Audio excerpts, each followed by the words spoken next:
Bienvenue à Chronique en Rose. Ici, nous célébrons la force, la résilience et le courage des femmes. Chaque épisode est un voyage dans l'univers de la santé féminine. Un hommage à toutes celles qui font face aux défis, au silence et aux tabous, avec grâce et puissance. Nous parlerons de tout, des petites victoires aux grandes batailles, en passant par les vérités que l'on cache trop souvent derrière un sourire. Que vous soyez ici pour vous informer, vous inspirer ou simplement trouver un espace où vous sentir comprise, Chronique en Rose est là pour vous. Ensemble, nous explorons ce que signifie être une femme, aujourd'hui et chaque jour, avec authenticité, détermination et une touche de douceur. Accrochez-vous, ce que vous allez entendre pourrait bien changer votre vie.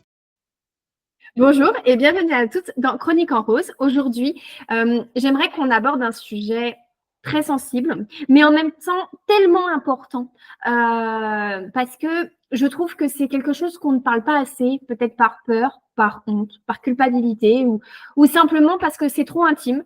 Mais en tout cas, j'ai choisi une personne qui est passionnée par le sujet et donc je vous présente Sandrine. Bonjour Sandrine. Bonjour Océane, c'est un plaisir d'être là. Eh bien, merci. Merci beaucoup d'avoir accepté et d'être là avec nous aujourd'hui. Merci à toi. Plaisir partagé. J'aime bien commencer les interviews par une question très simple et parfois un peu compliquée. De nous dire qui tu es, Sandrine.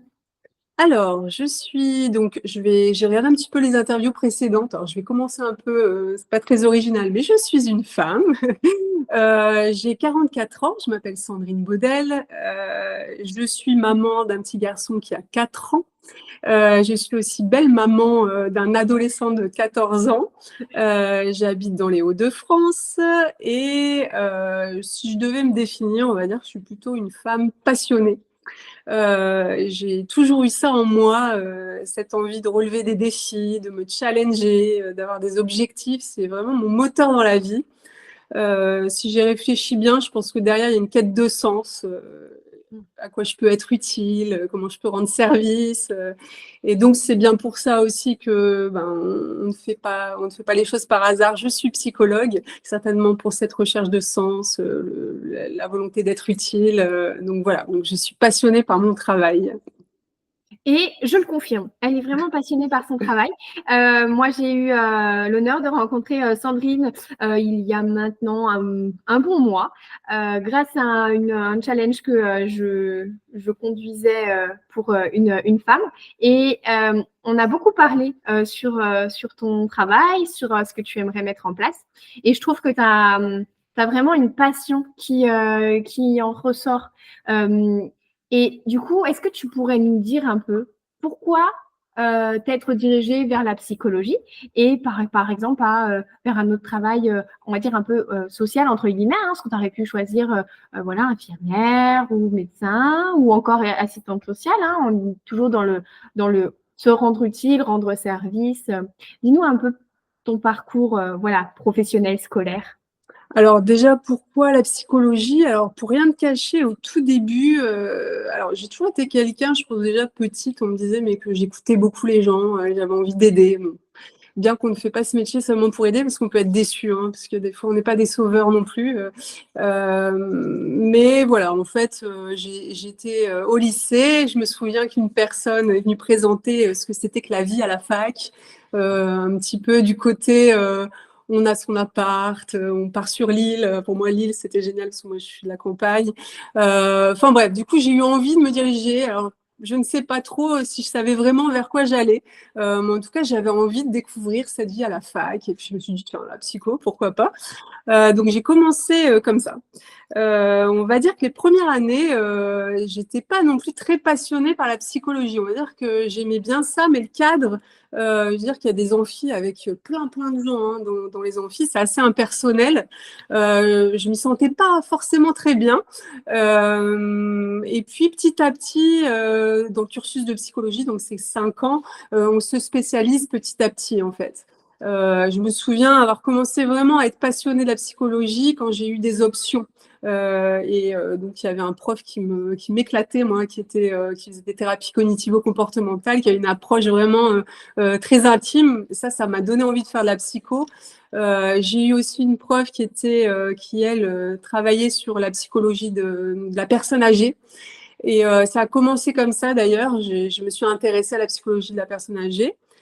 En parallèle, alors pour répondre à ta question, en fait, on va dire que je me suis dirigée aussi pour des raisons perso et pro. Alors, en parallèle de mes études, j'ai eu affaire à la maladie de ma grand-mère qui avait la maladie d'Alzheimer. Donc, j'ai vécu ça des années. On avait fait le choix de l'accompagner à domicile. Donc voilà, j'ai vécu ce que c'était qu'un deuil blanc. Alors, je ne sais pas si vous savez ce que c'est qu'un deuil blanc. Je vais l'expliquer peut-être pour les personnes qui écoutent. Donc le deuil blanc, c'est vraiment se séparer petit à petit d'une personne parce que on a une perte. Alors ici dans la maladie d'Alzheimer, on a une perte des capacités cognitives. Alors que la personne est encore vivante, on doit petit à petit accepter finalement la perte de ce qu'on se racontait avant, la perte face à une personne qui n'a plus la même personnalité, qui peut se mettre à avoir des propos qu'elle n'avait pas auparavant, etc. Et puis ça m'a quand même marqué étant plus jeune pendant mes études. J'ai choisi de faire mon mémoire d'ailleurs sur la maladie d'Alzheimer et puis après j'ai enchaîné sur un doctorat. Moi qui n'étais pas encore très motivée au tout début de mon cursus, finalement j'ai continué jusqu'à un doctorat sur la maladie d'Alzheimer. Voilà, donc après j'ai travaillé pendant pratiquement 15 ans en EHPAD. Ok. Où là, j'étais donc psychologue, j'intervenais aussi bien auprès des résidents, auprès des soignants aussi. J'avais aussi ce soutien des soignants et puis auprès des familles. Donc là, petit à petit, on va dire que la thématique du deuil, ça a commencé à être important pour moi parce que, par exemple, dès l'entrée en EHPAD, une personne qui arrive en EHPAD, c'est le deuil de beaucoup de choses, de sa vie d'avant, de sa maison, parfois on se sépare de son conjoint par la force des choses, le deuil de la bonne santé, le deuil de la jeunesse, parce que c'est un âge aussi, on a beaucoup de deuil à faire.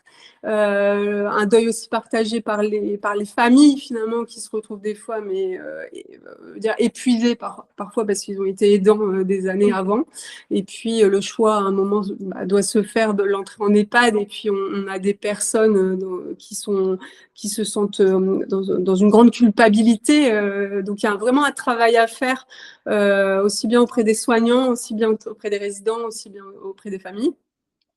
Ensuite, j'ai été aussi psychologue dans une équipe mobile de soins palliatifs où en fait, je travaillais quelques années. Donc, je travaillais dans une trentaine d'EHPAD. J'intervenais, donc j'étais équipe mobile avec un médecin, enfin des médecins et puis des infirmiers et ergothérapeutes aussi.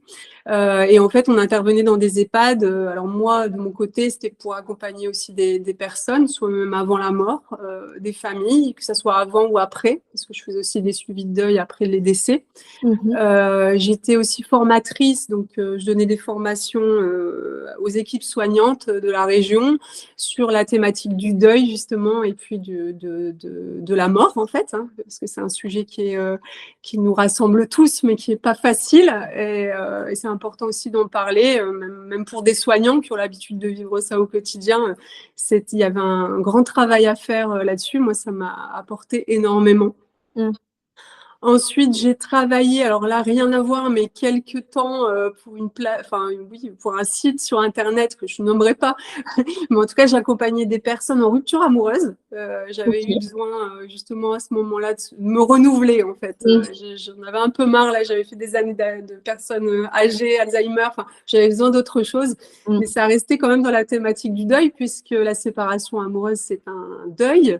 Et vraiment, là, j'ai accompagné des personnes qui venaient de se faire en tout cas largués, on va dire comme ça, qui avaient l'impression que leur avenir était foutu, quoi. J'ai vraiment appris ce que c'était que les étapes du deuil aussi par cette expérience-là. Voilà, actuellement, qu'est-ce que je fais? Je suis en libéral aussi, donc ma pratique en libéral m'amène en tout cas, accompagner des personnes également en deuil très souvent. Donc, le deuil, je pense que c'est important aussi de le définir parce que dans la tête des gens, le deuil, tout de suite, on pense au décès de quelqu'un de proche. Le deuil, ça peut être aussi, donc comme je disais, la séparation amoureuse, ça peut être aussi l'arrivée en retraite, par exemple, on fait le deuil de sa vie d'avant. Ça peut être l'entrée dans une maladie, accepter que on perd sa bonne santé. Voilà, la perte d'un animal de compagnie, c'est un deuil aussi. Voilà, on pourrait en citer beaucoup des deuils, mais voilà. Donc cette thématique, petit à petit, voilà, elle a fait partie de mon chemin. Et puis là, récemment, je traverse moi-même un deuil d'ailleurs parce que mon père est décédé il y a un peu moins d'un an et ça m'a amené, je dirais, à ressentir du côté de l'endeuillé ce qu'on traverse en deuil. Et je pense que voilà, aujourd'hui, j'essaye d'en faire une force aussi pour mon métier, d'y trouver du sens. D'ailleurs, on s'est rencontrés, Océane, à ce moment-là aussi, parce que j'ai ouvert ma chaîne YouTube au mois de juillet, il me semble, et je me suis dirigée naturellement vers la thématique du deuil, où j'ai envie d'apporter aux gens peut-être mon expérience, aussi bien perso que professionnelle. Voilà, pour me définir. Eh ben, merci beaucoup déjà. Je t'envoie beaucoup de soutien et beaucoup d'amour et beaucoup de force pour ce que tu peux vivre. Merci beaucoup. Je l'ai vécu pas qu'une fois et je ne vais pas le vivre, enfin, je vais le vivre encore et j'espère le plus tard possible, en tout cas. Mais je comprends totalement et je trouve que quand tu en parles, en tout cas, tu as l'air tellement passionné parce que tu fais dans ton travail. Voilà, hein, c'est pas rien de devenir psychologue et puis de rentrer un peu dans la vie intime des gens. Et puis également les accompagner, voilà, hein, que ça soit un deuil amoureux, un deuil d'un décès, un deuil blanc, que ça soit un deuil d'une maladie ou tout autre deuil. Ça reste une étape lourde dans une vie. Et toi, tu es là, donc merci beaucoup déjà pour tout le travail que tu fais. Et tu as l'air d'être vraiment super passionné. Tu as travaillé beaucoup d'ailleurs. Bravo à toi. Je suis C'est gentil. par le nombre de choses que tu as pu faire et mettre en place. Et c'est ce qui, du coup, aujourd'hui aussi te définit, hein, puisque, voilà, je pense qu'il n'y a pas de hasard si on s'est rencontrés. Et le fait que aujourd'hui, tu viennes voilà, parler de cette thématique, pour moi, c'est vraiment très honorant parce que voilà, j'ai quelqu'un en face de moi qui est passionné par le sujet. Donc, merci beaucoup. Est-ce que tu pourrais nous dire la plus grande leçon que tu as apprise en accompagnement justement des personnes dans le processus du deuil? Alors, allez, on dirait qu'il y a plusieurs leçons, mais si je devais en relever une ou deux, on dira, c'est que le deuil, déjà, c'est universel. C'est quelque chose qu'on va tous traverser. Je crois que même dès la naissance, je veux dire, l'enfant qui sort du ventre de la mère, c'est déjà un deuil pour la mère, hein, parce que l'enfant, c'est le deuil de l'enfant n'est plus dans le ventre. On a déjà une séparation, on a déjà à entrer dans un processus de deuil. Donc, il est universel, mais je pense qu'il a tendance parfois à se vivre un peu trop seul. C'est peut-être un peu la société qui veut ça aujourd'hui, mais en tout cas, la plus grande leçon là, c'est que c'est peut-être un message que je donnerai en même temps, c'est on a des capacités d'adaptation qu'on ne soupçonne pas. Il y a vraiment une force qu'on peut déployer, qu'on ne connaît peut-être pas avant de le traverser. Et ça, je l'ai vu chez de nombreux patients, je l'ai vu dans ma vie personnelle, je l'ai vu aussi chez moi-même. On arrive à trouver des moyens de s'adapter, même au pire. Donc, s'il y avait un message aussi par cette leçon que je vais faire passer, c'est on peut y arriver, même quand c'est terrible. Là, je pense par exemple à des deuils hyper compliqués comme la perte d'un enfant. On se dit, mais comment on peut se relever de ça, quoi. Il y a des personnes qui y arrivent. Ça veut dire qu'on peut y arriver. Ça demande du temps. Ça demande aussi d'accepter ce qu'on traverse. Chaque deuil est unique, en fait. Chaque deuil va être personnel. En fait, c'est pas quelque chose qu'on va pouvoir comparer à l'autre. Mais l'entourage peut être soutenant. C'est-à-dire qu'on peut se dire, bah oui, je suis pas seule en fait à le traverser, même si je me sens seule, même si c'est compliqué pour moi de me sentir même compris. Pourtant, il y a d'autres personnes qui le traversent. Donc ça, c'est important de se dire, les ressources, on les a, mais il faut traverser ce chemin pour trouver, en tout cas, ces ressources. Mais on les a. Je veux dire, les animaux, les êtres humains, on a des capacités d'adaptation. On y arrive, on peut avancer, même malgré des choses très, très douloureuses. Voilà. Totalement. C'est vrai en plus. Hein. Enfin, je veux dire, il y a des personnes, elles vivent des choses tellement, je dirais, horribles, dramatiques, et qui pourtant se relèvent, avancent, et un jour, on les revoit, ces personnes-là, et elles ont le sourire, et malgré tout, elles sont heureuses. Et comme tu dis, on a des capacités d'adaptation, il suffit juste, comme tu disais, hein, d'accepter et puis de vivre ce qu'on a envie de vivre, quoi. Voilà, et en fait, pour accepter, je pense qu'il y a quelque chose qui se retrouve dans chaque deuil, c'est comment je trouve du sens, finalement, à continuer à vivre, malgré tout. Qu'est-ce que j'en fais, en fait, de ce qui se passe, quoi. C'est soit, alors là, je vais parler d'un monsieur qui m'a donné une grande leçon de vie, et je pense que ça peut donner une leçon de vie à beaucoup de gens si vous ne connaissez pas, mais alors c'est Philippe Croison, je sais pas si tu connais. En fait, c'est un monsieur qui était en train de réparer son antenne TV sur le toit de sa maison. Il avait 25 ans, je crois, quelque chose comme ça. Et en fait, il a été électrocuté par une ligne à haute tension et il s'est retrouvé projeté de son toit, quoi. Et en fait, bon, il a été emmené aux urgences et finalement, il a dû être amputé des bras et des jambes. Bon, c'est vrai que si on se met à sa place, si on se dit mais un jour je peux ne plus avoir de bras, de jambes, c'est terrible, quoi. Et ce monsieur aujourd'hui, il en a fait une force incroyable. C'est un monsieur qu'on a vu beaucoup à la télé. Alors peut-être que ça va te parler si je te dis ce qu'il en a fait justement de son expérience difficile. Aujourd'hui, alors il a été connu parce qu'il a traversé la Manche à la nage. Donc aujourd'hui, c'est un grand athlète qui arrive à être un grand athlète malgré son handicap. Maintenant, il a même relié les 5 continents depuis à la nage. Et quand on écoute ce monsieur, parce qu'il est interviewé pour parler de cette expérience, il envoie ce message-là, c'est « Ok, ça a été compliqué, j'ai traversé des épreuves mais difficiles ». Il parle d'ailleurs des étapes du deuil qu'on connaît, donc qui sont le choc. Là, et je pense qu'au moment où on lui dit « mais on va devoir vous couper les bras, les jambes », je pense que là, il y a un choc terrible. On peut être dans un état qu'on appelle l'état de sidération, où finalement, on n'est pas du tout en capacité d'accepter à ce moment-là. On n'est pas du tout en capacité d'intégrer même la nouvelle. D'ailleurs, il y a des études qui ont montré, même par l'imagerie cérébrale, que le cerveau n'est pas du tout en capacité à ce moment-là de rationaliser, mais d'intégrer finalement ce qui se passe. Donc après le choc vient le déni. Le déni, c'est un moment où finalement, ça, c'est pas quelque chose qu'on fait consciemment, mais on n'y croit pas, quoi. On n'a pas envie, on peut pas. Donc c'est vraiment un mécanisme de défense qui se met en place pour protéger la personne finalement d'un effondrement.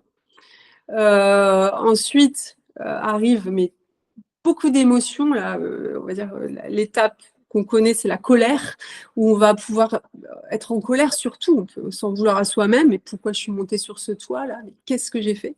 On peut en vouloir au corps médical. Pourquoi on n'a pas pu sauver mes bras, mes jambes?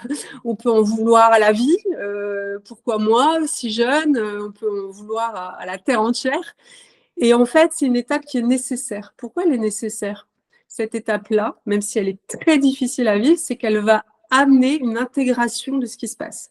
Ça va commencer par la colère. On va commencer à accepter qu'effectivement, il va falloir trouver du sens à tout ça parce qu'il n'y en a pas.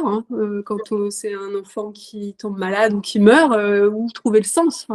Donc, il a expliqué d'ailleurs, ce monsieur, qu'il a même essayé de se suicider. Enfin, il a fait plusieurs tentatives de suicide.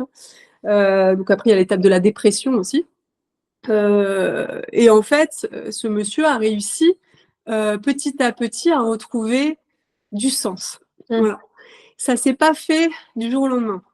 Ça s'est fait avec un long parcours, avec des réactions émotionnelles, une envie de mourir, etc. Et il explique très bien que là, aujourd'hui, il a trouvé un sens à sa vie et que ce sens-là, il ne l'avait pas avant son accident. En fait, donc, grâce aussi à son entourage, hein, parce qu'il parle beaucoup de sa femme, dans les actes de la vie quotidienne, par exemple, elle l'a beaucoup aidé. D'ailleurs, il le dit un peu crûment, mais il le dit comme ça, il dit mais même me torcher, je peux plus. Voilà. Ma femme le fait, en fait. On a l'impression de perdre totalement sa dignité. Comment faire pour avancer avec ça, quoi. Finalement, il a réussi à changer son regard par rapport à ce qu'il traversait. Il en a trouvé une force. Voilà. Qu'est-ce que je fais de ça? Soit je m'écroule, soit je meurs, soit j'avance. Aujourd'hui, ben, il s'éclate dans ce qu'il fait. Il dit très bien qu'il aimerait pas retourner à sa vie d'avant. Parce qu'aujourd'hui, il a sûrement développé des capacités qui étaient justement, comme on disait tout à l'heure, insoupçonnées, quoi. Il a une force de vivre, il a une pulsion de vie incroyable. Et il en a fait quelque chose parce qu'aujourd'hui, il passe ce message. D'ailleurs, si j'en parle aujourd'hui, c'est qu'il a réussi. Il fait passer ce message aux gens, hein, aux personnes qui traversent un handicap. Vous pouvez en faire quelque chose de bien. Vous pouvez avancer malgré tout ça, quoi. Du coup, oui, je vois très bien qui c'est et en effet, oui, c'est vraiment une histoire incroyable. Et comme donc tu disais que voilà, sa femme a eu un rôle quand même clé, alors que souvent le deuil est un peu perçu comme une épreuve solitaire. Mais dans quelle mesure le soutien social joue-t-il un rôle crucial dans la guérison, dans l'acceptation, dans ce processus en fait de pouvoir continuer à vivre? Alors l'entourage joue un rôle clé. Quand je parle d'entourage, là, je vais parler vraiment globalement. C'est-à-dire que dans le soutien social, on peut avoir évidemment des proches, des amis. On peut retrouver du soutien auprès d'un psychologue, auprès d'équipes soignantes, auprès de groupes de soutien. D'ailleurs, je fais une petite pub, hein, mais je suis modératrice d'un groupe qui s'appelle Vivre après un deuil. Et j'ai été invitée à être modératrice il n'y a pas très longtemps, parce que j'ai intervenu un petit peu, je partageais des expériences. Et il y a 13 000 abonnés sur ce groupe, d'ailleurs Facebook. Et ça permet aux personnes, en fait, de déposer ce qu'ils traversent. Le but alors, on va dire chacun va jouer un rôle différent. Les proches, on va dire, c'est un soutien qui va être continu, qu'on a au quotidien, enfin qu'on pourrait avoir au quotidien. Psychologue, c'est rare qu'on puisse le voir tous les jours. Mais alors parfois, il est plutôt positif. Alors, si on a des personnes près de soi qui sont capables d'accueillir ce qu'on vit, c'est pas forcément une question que de volonté, hein, soit qui veulent ou qui peuvent, hein, parce que c'est pas toujours facile d'accueillir la souffrance de quelqu'un, de le recevoir, de savoir quoi en faire. C'est d'ailleurs un métier, hein. Je suis psychologue, j'étais formée à ça aussi. Il y a certaines personnes qui sont très démunies face à ça. Qu'est-ce que je dois faire? Il y a des personnes qui sont mal à l'aise aussi avec ça peut s'entendre, qui n'arrivent pas à accueillir ça. Donc, en fait, c'est important déjà de se tourner vers des proches, mais des proches qui sont dans une vraie écoute, où là, on va pouvoir valider les émotions. Après, ils n'ont pas un rôle de soignant, ils n'ont pas un rôle de psychologue, les proches, hein, ils sont là aussi. Tout à l'heure, je parlais de la femme de Philippe Croison. Aider en tant que proche, ça va être aussi les actes de la vie quotidienne. Je vois que mon proche n'est pas bien, je lui fais à manger, je lui apporte un thé, je l'encourage à sortir, mais s'il veut pas, c'est tout, mais je suis là, quoi. Voilà. Après, évidemment, je pense qu'il y a des fois, c'est vraiment nécessaire d'aller voir un psychologue. Parce qu'en fait, ce qui est différent qu'avec ses proches, c'est que je pense qu'on peut aussi, comment dire, on peut aborder certaines choses qu'on n'oserait pas faire avec des proches. Il y a des émotions tellement compliquées à déposer qu'on va dire, un psychologue, il a la façon aussi de mettre un cadre rassurant, sécure pour ça, en fait. Il n'y a pas de jugement, jamais de jugement, en fait. Parce que le soutien social, parfois, on a peur de parler aux proches parce qu'on a peur d'être jugé. On a peur aussi de la réaction chez l'autre. Donc, c'est important que ce soutien il soit des fois multiple, en fait. Il y a du soutien parfois qui n'est pas nécessaire tout de suite aussi. Là, je parlais tout à l'heure de la phase de déni. Je ne pense pas que ce soit un moment où on attend de l'aide, en fait, parce qu'on n'est pas encore dans l'intégration de ce qu'on vit. En fait, il faut laisser la personne cheminer et les besoins vont arriver petit à petit aussi. C'est pour ça qu'un proche, des fois, c'est pas facile, hein, parce qu'il faut savoir quoi faire. Est-ce que je dois en parler? Est-ce que je dois pas en parler? Qu'est-ce que je dois dire? Est-ce que en parler, ça va pas être pire? Enfin, donc, moi, un conseil pour les proches, ça va être d'aller au rythme de l'autre. Il se peut qu'il y ait des hauts, des bas. Il se peut qu'une personne qui traverse un deuil aille très bien certains jours et d'autres fois n'ait pas envie de parler, soit vraiment triste. Enfin, voilà. Donc, il n'y a rien de linéaire dans un deuil. C'est des émotions multiples. C'est des fois des hauts et des bas. Mais en tout cas, oui, pour répondre, pour résumer, le soutien social est essentiel. Ça ne doit pas se vivre seul parce que ça permet d'exprimer les émotions. Il faut vraiment les sortir parce que sinon, ce qui va se passer, c'est qu'on va refouler. Donc, si vous n'arrivez pas à en parler tout de suite, ça peut être l'écriture, hein, ça peut être sortir vos émotions en criant, en allant courir, par le corps aussi. Il y a de la boxe thérapeutique, par exemple. Ça peut être aussi un moyen d'être soutenu par une équipe avec d'autres personnes, mais en tapant dans un ballon, enfin dans un sac, pardon, mais sans devoir évoquer, mettre des mots. Mais voilà, en tout cas, il faut aller piocher un peu partout parce que si vous le vivez seul, vous allez refouler. Et ce qui va se passer, c'est que ça peut prolonger le processus de deuil. Il faut à tout prix soulager les émotions en les exprimant, en les sortant, en fait. Oui, totalement. C'est totalement vrai. Et donc, c'est vraiment, je veux dire, tous ces pôles de personnes sont tout aussi importants les uns que les autres dans le processus de guérison. Tout aussi important, maintenant, il faut faire attention à des personnes qui, au contraire, n'apporteraient pas ce qu'on recherche, quoi. Je veux dire, il y a des personnes qui, parce que, alors des fois c'est assez maladroit, ça va être, allez, secoupe-toi un petit peu, sors de la maison, ou un peu de jugement. Enfin, tu devrais déjà aller mieux, voilà. Donc ça, vaut mieux éviter d'avoir des relations, enfin, en tout cas, éviter d'attendre quelque chose de ces personnes. Ça veut dire dirigez-vous vers d'autres personnes pour libérer vos émotions et pour vous sentir soutenu, quoi. Je vois très bien ce que tu veux dire. Et du coup, comment, parce qu'on a vu voilà, le côté un peu positif du soutien social, mais comment un peu les relations peuvent-elles parfois être un frein à la guérison? Et du coup, qu'est-ce qu'on peut faire justement à ce genre de personnes, avec ce genre de relations, pour établir un équilibre un peu sain dans dans ce processus? Alors, je vais donner un exemple. Imaginons, voilà, j'aimerais bien qu'on s'occupe un peu de moi, pas forcément en parlant. J'aimerais bien qu'on prenne soin de moi. C'est-à-dire que, imaginons, j'aimerais bien qu'on fasse mon ménage parce que j'en peux plus. J'aimerais bien sentir que j'ai une épaule sur qui m'appuyer. Ça, c'est des choses qu'on peut se dire, mais si on l'évoque pas, les gens autour vont pas forcément le deviner, en fait. Donc, alors, c'est pas toujours facile à demander, hein, mais je pense qu'on peut aussi guider l'entourage à avoir les bons réflexes. Ouais. Par exemple, je vais donner mon exemple personnel. Voilà, moi, je traverse le deuil de mon père, mon conjoint. Franchement, au début, je me mets à sa place, ça a dû être hyper compliqué pour lui. Enfin, il savait pas trop ce qu'il pouvait faire, mais je pense qu'il faut réussir aussi en tant qu'endeuillé à exprimer. C'est-à-dire, désolée, je n'ai pas besoin d'aide en fait. Désolée, j'ai envie d'être seule. Enfin, désolée. En tout cas, j'exprime que là, j'ai besoin d'être seule. Et puis, je peux exprimer aussi parfois que j'ai besoin de soutien. Mais en face, on n'a pas toujours des personnes qui savent faire en fait. Donc, je pense qu'il faut parfois même s'éloigner de certaines relations parce que ça répond pas à nos besoins en fait.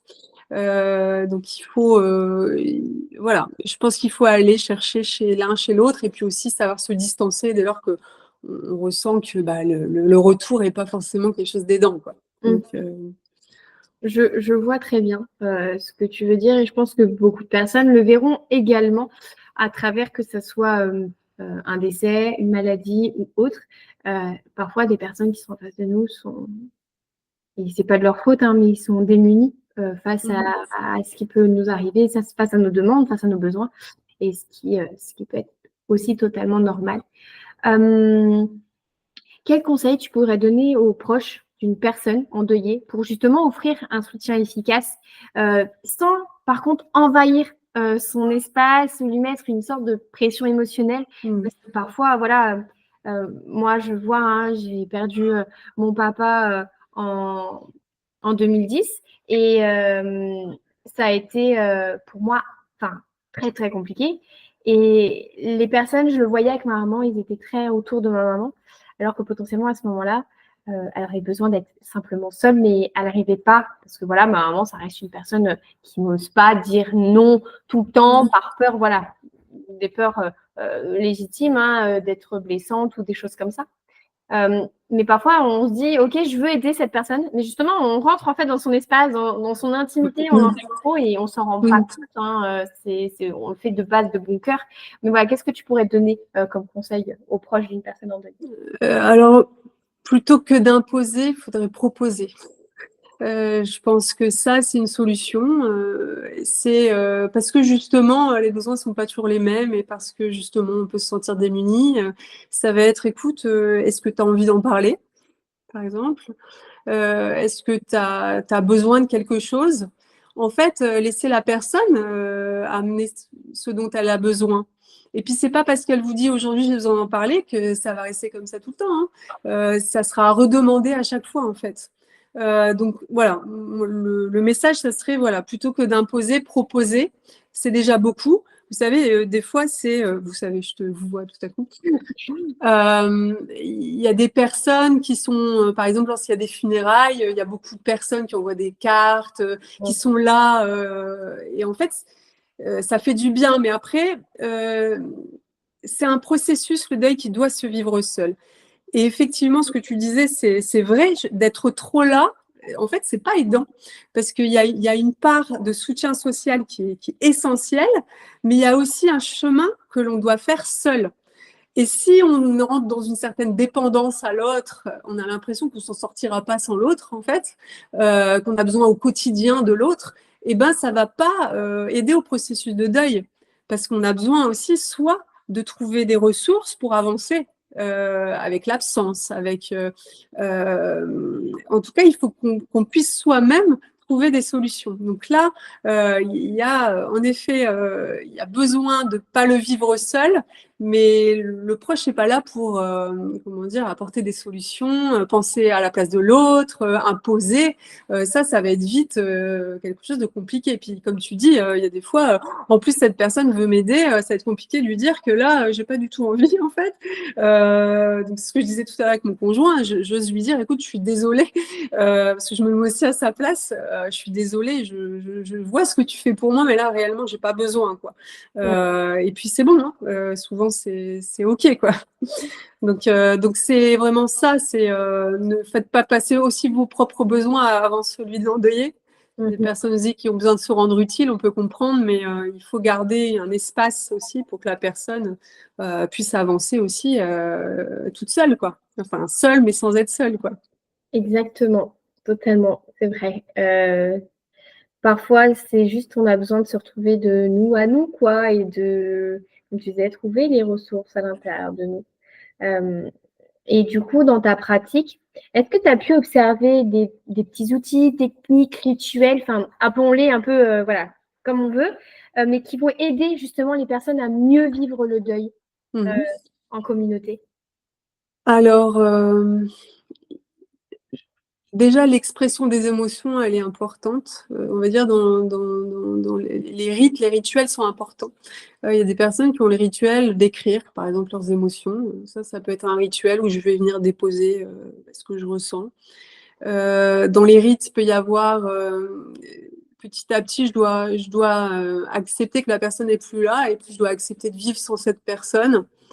Et c'est compliqué. Imaginons une personne qui perd son conjoint et qui doit avancer. C'est compliqué. On n'a pas envie d'oublier la personne. D'ailleurs, on n'oubliera jamais. Hein. Le travail de deuil, c'est pas oublier. Le travail de deuil, c'est accepter la perte retrouver un sens à sa vie, à réinvestir sa vie dans d'autres choses, mais en tout cas sans la personne. Par exemple, allumer une bougie, ça peut être un moyen, sans trop en parler, de rendre hommage un peu à la personne qui est décédée, par exemple. On l'oublie pas, pour autant on peut faire des choses, hein, on peut faire le repas, tous les rites qu'on va mettre en place, ils vont permettre d'intégrer l'absence, en fait, et de vivre avec cette absence. Il y a des personnes d'ailleurs qui s'en veulent, culpabilisent de ne pas en parler ou même de reprendre leur vie, hein.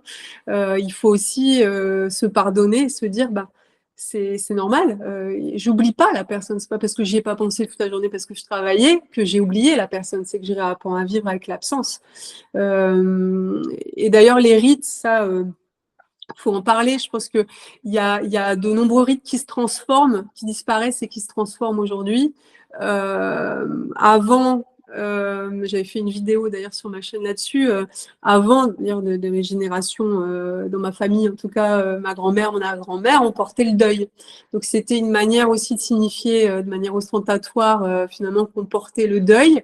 Ce qu'on disait, c'était 1 an à peu près, on portait le noir, petit à petit, on retrouvait des couleurs un peu plus claires, le gris, le mauve.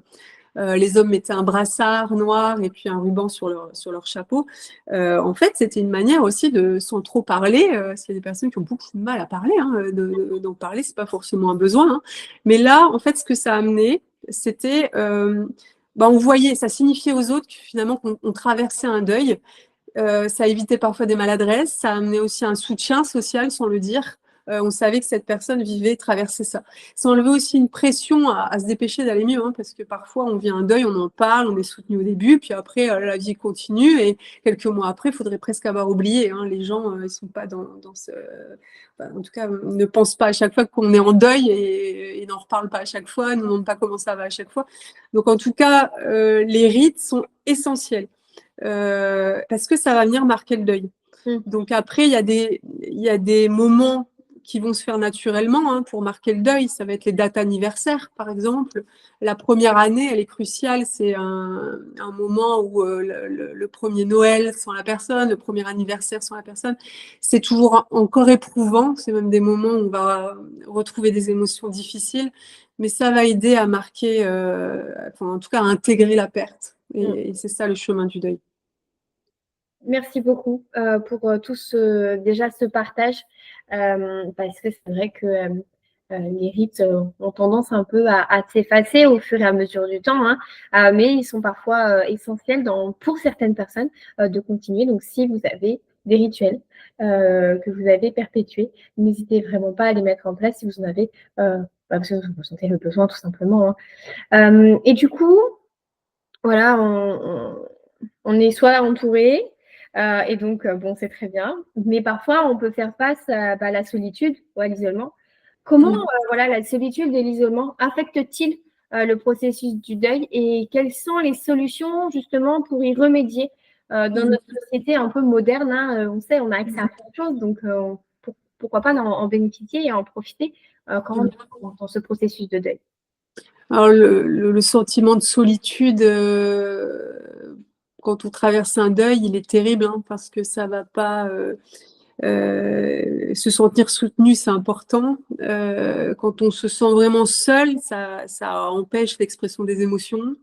On a l'impression de vivre ça seul, justement. Et puis, c'est compliqué d'avancer lorsqu'on a l'impression que sa vie s'arrête et que personne n'est là finalement pour comprendre ou pour soutenir. Quoi. Donc peut-être il y a des personnes voilà, qui vont pas naturellement penser à aller voir un psychologue, mais je pense pour des personnes très isolées, qui n'ont pas de famille ou qui n'ont personne vraiment à qui parler, ou des familles toxiques hein, parfois avec qui c'est pas possible de discuter, avec des conflits des familiaux. Alors justement tout à l'heure je parlais de ce groupe Facebook, ça peut être une manière aussi de le faire. Il y a évidemment aller voir un psychologue, je pense que c'est essentiel dans certains processus de deuil parce qu'il y a des personnes qui développent des deuils pathologiques et là, clairement, il faut un psychologue. Avec des personnes qui déclenchent parfois vraiment des dépressions ou parfois il y a des idées suicidaires. D'ailleurs, j'en profite pour parler du 3114, c'est le numéro national en cas d'idées suicidaires. Vous pouvez appeler, c'est 24-24. Il y a vraiment une cellule d'écoute pour pouvoir parler à quelqu'un, tout simplement, quand on se sent seul. Il y a aussi SOS Amitié qui existe. Ça, j'en parle souvent à mes patients parce que moi, je sais que ça a sauvé des vies, hein, même parmi mes patients qui m'ont dit mais, merci pour le numéro parce que j'étais à la limite de passer à l'acte. Parce que parfois, oui, il n'y a personne à qui parler, quoi. Donc, faut trouver. Je pense qu'on manque aussi d'informations, peut-être. Il y aurait peut-être un travail à faire pour informer. Peut-être par des publicités à la télé ou ailleurs. D'ailleurs, là, c'est ce qu'on fait ensemble, d'ailleurs. C'est très bien de dire, ben oui, on n'est pas seul, en fait, à le traverser. On peut trouver des moyens d'en parler, on peut trouver des moyens d'être soutenu, mais certaines personnes ne connaissent pas ce numéro, ne connaissent pas du tout vers qui se tourner, quoi. Donc, c'est important de peut-être, si tu fais la vidéo, je te donnerai les numéros qui sont importants à connaître. Mais voilà, donc en tout cas, il y a beaucoup de moyens d'être entouré, même quand on est seul, en fait. Voilà. Très bien. Eh ben, merci beaucoup parce que tu as répondu aussi à une question que j'allais te poser justement de comment dans la société on peut sensibiliser et structurer ce soutien parce que c'est vrai, comme tu dis, on n'en parle pas. Enfin, je veux dire, à aucun moment sur une pub ou dans la rue, on va voir ce numéro que moi-même je ne connaissais pas du tout avant de te parler. Et ou encore ce soutien SOS Amitié, parce que c'est vrai que voilà, je n'avais pas entendu parler, donc c'est vrai que parler plus que qu'il y ait plus d'informations, plus de choses faites autour de ça, des flyers, des affiches, de la pub, parce qu'on parle des enfants maltraités, on parle des femmes maltraitées, on parle voilà des enlèvements, etc. Mais on ne parle pas assez de ce soutien qu'on aurait besoin parce que se retrouver seul, comme tu dis, hein, c'est vraiment quelque chose parfois qui est tellement lourd à porter que les gens, ils passent parfois à l'acte le plus douloureux au monde, hein, de pouvoir passer par le suicide. Et parfois, c'est juste parce qu'ils n'ont pas eu ce soutien, quelqu'un à qui juste parler. C'est parfois juste le petit truc qui fait toute la différence. Exactement. Puis c'est vrai ce que tu dis. Moi, j'ai été formée par l'ARS justement à la crise suicidaire. J'en ai pas parlé tout à l'heure, mais j'ai eu ces formations et c'est pour ça aussi que je me suis intéressée d'ailleurs au suicide et j'ai connu ces numéros aussi grâce à ces formations. Hein. Moi, pourtant, j'étais déjà psychologue, je connaissais pas. Hein. Donc là, moi, j'ai affiché d'ailleurs dans la salle d'attente du cabinet où je travaille une affiche 3114 que pour moi, hein, on devrait tous la connaître. Mais vraiment tous, parce qu'on peut tous passer à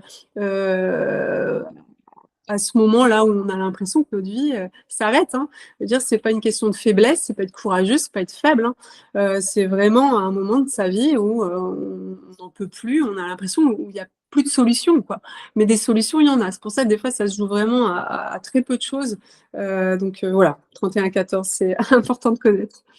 Eh ben, merci beaucoup pour ce partage très important et que je n'oublierai pas de mettre en lien dans la description les numéros et puis également les noms de ces associations. Je pense que voilà, ça reste très important. La résilience est souvent décrite comme une capacité à surmonter les épreuves. Comment, dans ton expérience, le soutien social aide-t-il à construire cette résilience justement chez des personnes qui sont en deuil, donc que ce soit des décès, que ce soit des personnes aussi qui apprennent une maladie, parce que c'est toujours très compliqué apprendre que quelqu'un soit décédé, mais apprendre qu'on a une maladie, c'est aussi quelque chose de terrible. Donc comment comment le soutien peut aider à construire justement cette résilience? Alors, le deuil est une forme de résilience. Hein. La résilience, effectivement, hein, c'est réussir à traverser des épreuves Ça veut pas dire je ressens rien, ça veut pas dire je suis fort et je traverse, hein. C'est vraiment comment je trouve encore une fois ces capacités d'adaptation à ce que je traverse. Dans le cadre en effet, de maladie, hein, on a affaire à beaucoup de deuil. Imaginons quelqu'un qui a, je sais pas, qui découvre qu'elle a un cancer du sein, qui se retrouve à déjà avoir ce choc de l'annonce. C'est le deuil de la vie d'avant, de la santé d'avant. C'est le deuil parfois aussi de son corps quand on doit subir une ablation du sein, quand lors d'une chimio on perd ses cheveux. Enfin, en fait, finalement, là, le soutien social, il touche à tellement de choses. D'ailleurs, je parlais de perdre ses cheveux. Tout à l'heure, j'en parlais d'ailleurs à quelqu'un. J'ai dit, mais les coiffeurs sont un soutien. En tout cas, moi, j'ai une coiffeuse qui propose des perruques, d'ailleurs, aux personnes pour retrouver leur dignité, en fait, aux personnes qui ont perdu leurs cheveux avec la chimio. Ça peut être un soutien social aussi. Le soutien social, ça va être aussi dès l'annonce de la maladie. Je pense qu'il y a aussi beaucoup de... Je pense qu'il y a certains médecins qui devraient être un peu plus formés. Désolée, je ne les mets pas tous dans le même paquet, mais peut-être à la psychologie lors de l'annonce, parce que c'est quand même...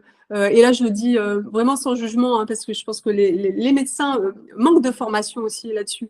Comment on annonce un décès, comment on annonce une maladie, c'est quand même difficile, même pour un médecin, hein. Et je ne sais pas s'ils ont vraiment... Enfin, je pense que ça se développe maintenant, mais j'en parlais avec des médecins de l'équipe mobile où je travaillais, c'est pas toujours évident que d'annoncer, quoi.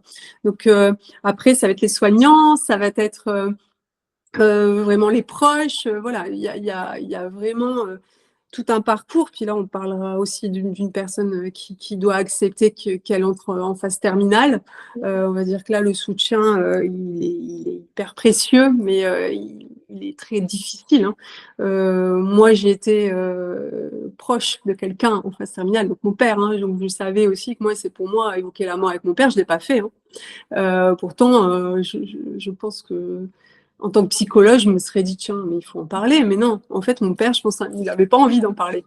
Donc, le soutien, ça a été de lui prendre la main, d'être là au quotidien, de sentir que j'étais là. Je pense que je lui ai parlé aussi, alors qu'il ne pouvait plus parler. Mais en tout cas, j'ai pu dire pardon, j'ai pu dire je t'aime, des choses que je ne disais pas à mon père, en fait, avant. Donc le soutien social, il est essentiel de l'annonce d'une maladie, même quand on peut se remettre, hein, d'une maladie, hein, on peut guérir, hein. Il y a des fois des maladies dont on ne guérit pas. D'ailleurs, même dans la guérison, il y a un deuil à faire. Ça, on en parle très peu, mais quand on a traversé une longue maladie, on rentre dans une réalité où finalement les gens nous aident, sont là, etc. Puis retrouver la bonne santé, c'est aussi un deuil, hein. Parce que c'est difficile, il y a des personnes qui le vivent même mal, hein, enfin en tout cas qui doivent traverser ça difficilement, parce que c'est compliqué quand on a traversé ça de se retrouver voilà, avec, on prend moins soin de moi, il y a des choses qu'on perd aussi, hein. Donc oui, le soutien social, il est essentiel de toutes les façons. Totalement. C'est totalement vrai et plusieurs personnes, hein, dans cette chronique nous l'ont dit, hein, que donc la rémission, par exemple pour un cancer, cette phase peut être tellement difficile à vivre, à accepter, parce que justement, voilà, on se retrouve du jour au lendemain un peu sans personnel médical, sans personne qu'on voit à peu près toutes les semaines, tous les 15 jours, et ça fait un deuil, comme tu dis. Donc, merci de l'avoir précisé, puisque, en effet, rentrer dans une maladie, c'est un deuil, et puis sortir de cette maladie, c'est un deuil. Exactement.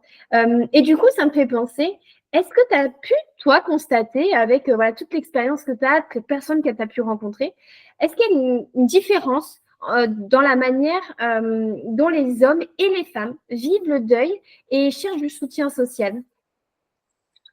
Alors, je voudrais pas... parce qu'il y a des exceptions. Bien sûr. J'ai pas fait de statistiques non plus là derrière.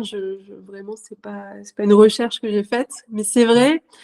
Ça reste encore le côté je suis un homme, j'ai beaucoup de mal à exprimer ou même à mettre des mots sur mes émotions. Enfin, je remarque que c'est quand même plus les hommes. bien qu'il y ait des hommes qui savent très bien le faire, hein, mais je pense que ça a à faire aussi avec l'éducation qu'on a reçue. On n'est pas encore… je pense que les générations d'avant, c'était encore pire. Hein. Vraiment avec ce statut d'homme là qui doit être fort, qui n'a pas appris à exprimer, qui dit pas je t'aime, mais finalement ça laisse des traces vraiment dans la vie après. Hein. On le voit de toute façon. Moi, dans mon travail au cabinet, je le remarque. Il y a des personnes qui n'arrivent même pas à savoir ce qu'ils ressentent, hein, qui n'arrivent pas à poser de mots sur leurs émotions. Et d'ailleurs, oui, avec les hommes, il y a souvent ce travail-là de réussir enfin, en tout cas, les aider à exprimer ce qu'ils ressentent, à poser des mots. Et c'est la première étape cruciale pour après pouvoir savoir de quoi on a besoin, mettre ses limites, voilà, mettre en place des choses pour soi. Il faut déjà comprendre son émotion et après, par exemple, je me sens triste. Bah, pourquoi je me sens triste? Pourquoi je me sens triste? Bah, parce que justement, j'aimerais que, je sais pas, être un peu plus soutenue. Bah oui, ok. Bah, votre besoin, c'est d'être soutenue. Oui, mais moi, ma compagne, voilà, elle est trop occupée pour ça. Je dis n'importe quoi. Hein, mais bah, dans ces cas-là, ce soutien va falloir le trouver ailleurs. Mais voilà, en tout cas, oui, les hommes ont parfois plus de difficultés, mais je fais attention à ce que je dis parce qu'il n'y a pas d'études non plus, en tout cas que je peux sortir là. Mais en tout cas, oui, il y a vraiment dans l'expression des émotions des nettes différences, quoi. Oui, bah puis bon, malgré le fait que ça change quand même, hein, les choses bougent plus et que les hommes sont de plus en plus à apprendre à gérer leurs émotions, à apprendre à être à leur écoute, à apprendre à dire je t'aime, etc.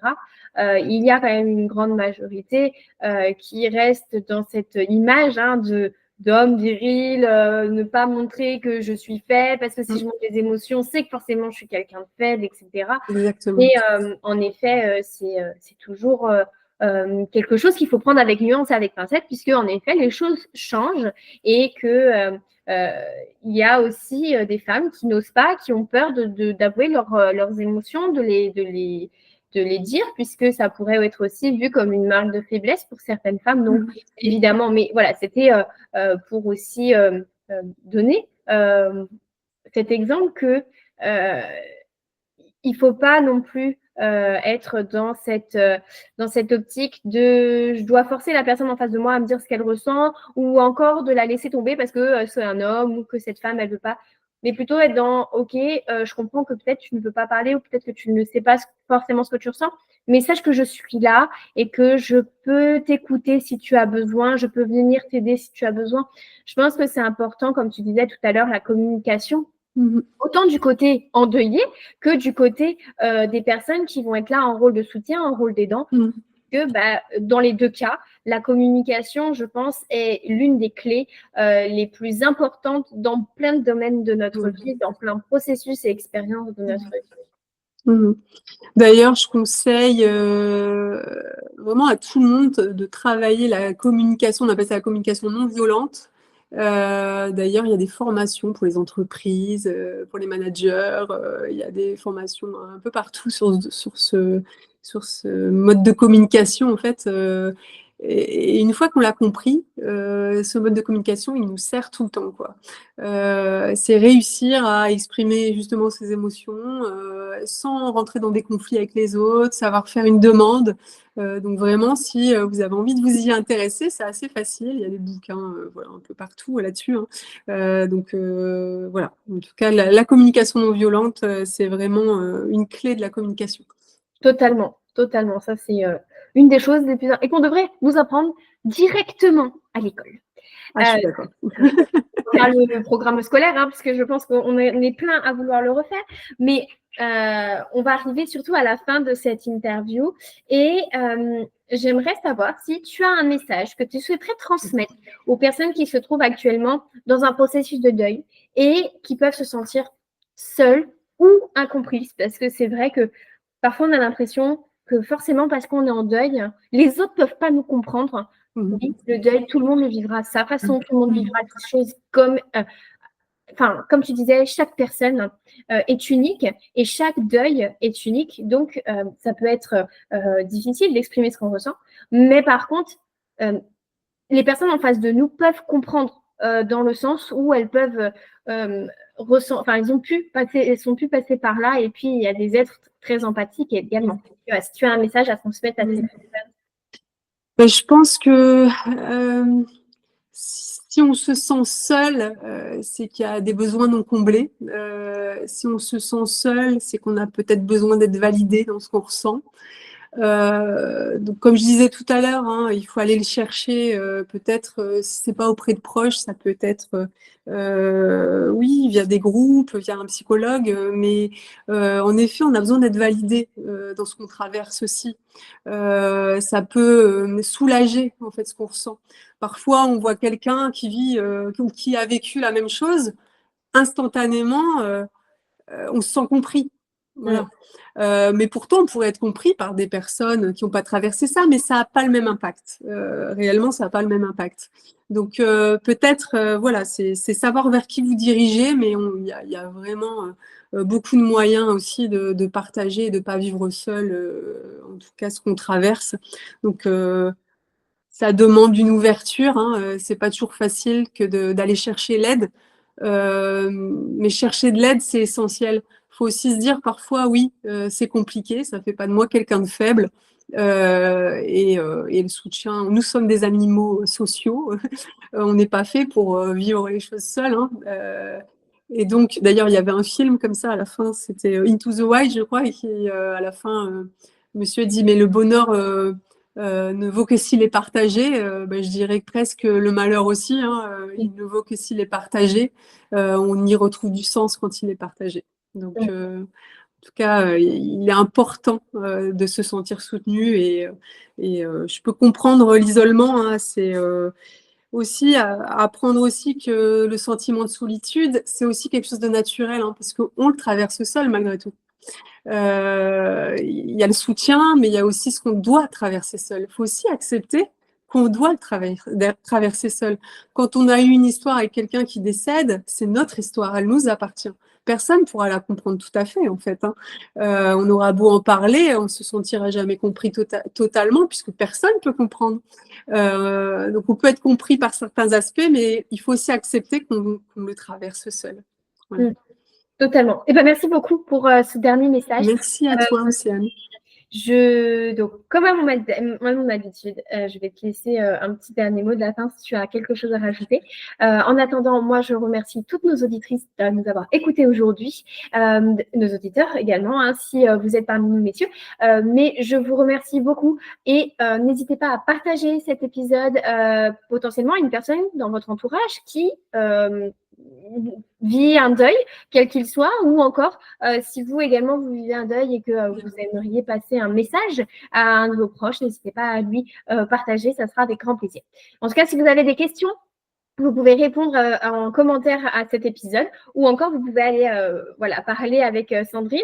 Vous aurez toutes ses coordonnées dans la description et vous verrez que c'est quelqu'un de très douce, à l'écoute et puis surtout quelqu'un qui est bienveillante. Donc vous avez pu le voir tout au long de l'épisode d'ailleurs, mais du coup n'hésitez vraiment pas à aller lui envoyer un petit message si vous avez un besoin particulier ou pas. En tout cas, je vous remercie beaucoup et Sandrine, si tu as un petit quelque chose à rajouter, ça sera avec grand plaisir.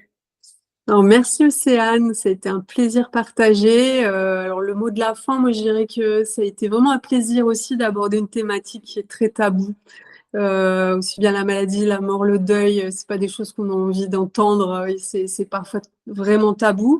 Et puis c'est dommage parce que les enfants, dès le plus jeune âge, ils n'hésitent pas à en parler. Enfin, moi, j'ai mon petit qui a 4 ans, il pose des questions philosophiques sur la vie. Qu'est-ce que la mort? Pourquoi on vit? C'est quoi la liberté? Enfin, c'est pas encore à cet âge-là, mais je trouve qu'on perd ça et que c'est aussi enlever des angoisses que d'en parler. Même quand on ne traverse pas, hein, je pense qu'on devrait en parler beaucoup plus. D'ailleurs, il y a Mathieu Ricard, j'ai découvert ça il n'y a pas longtemps, qui est donc moine bouddhiste, qui est docteur en neurosciences aussi, qui a travaillé avec un philosophe pour intervenir dans les écoles maternelles, des écoles pour parler justement des thématiques, donc même pourquoi on meurt en fait. Alors, on n'a pas la réponse. Hein. La philosophie, c'est souvent des questions sans réponse, mais juste d'en parler, ça fait du bien. Ça enlève certaines angoisses. Après, les réponses, je pense que on les aura peut-être plus tard selon nos croyances. Je pense qu'on a tous peut-être une idée là-dessus. En tout cas, je te remercie Océane de m'avoir permise d'en parler et je suis vraiment honorée en tout cas par l'interview. Merci à toi. Avec grand plaisir. Merci à toi, Sandrine. À bientôt. Au revoir.